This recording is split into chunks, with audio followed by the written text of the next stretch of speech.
France Inter. 7h moins le quart, Anthony Bélanger pour l'histoire du monde. Le Chili retient son souffle. Oui, un des plus sombres mystères de l'histoire du pays devrait connaître aujourd'hui son dénouement avec la publication d'un rapport de médecins légistes pour répondre à cette question. Le poète Pablo Neruda a-t-il ou non été assassiné?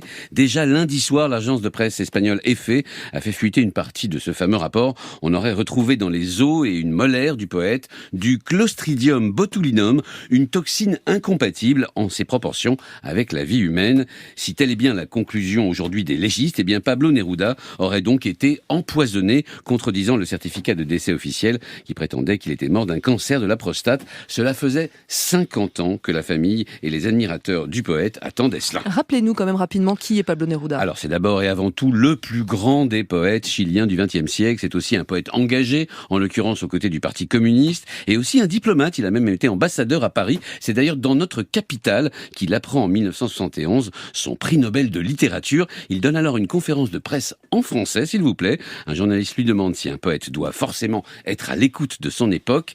Et voilà sa réponse. Il faut tendre un peu l'oreille. On ne peut pas s'éloigner de son époque.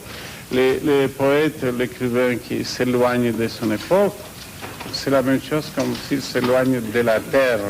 On ne peut pas, pour les poètes, et c'est faux qu'ils puissent vivre dans les nuages ou dans le ciel. Ça, c'est seulement pour ceux qui sont déjà morts.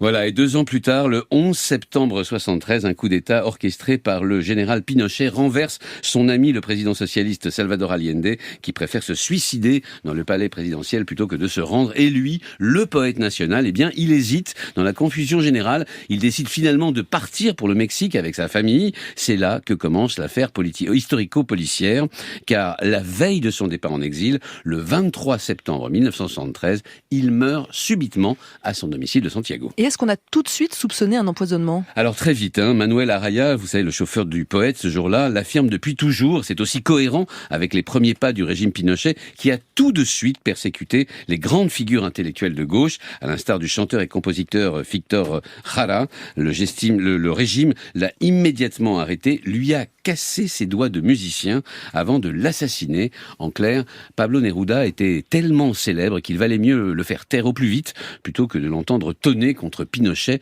depuis l'étranger.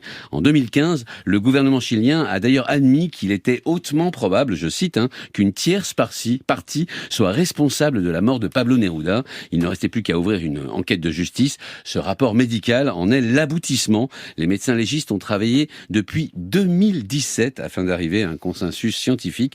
Il fallait ce luxe de temps et de précaution parce que pour les Chiliens, c'est plus qu'une simple affaire d'empoisonnement. C'est un moment de catharsis collective. Anthony Bélanger.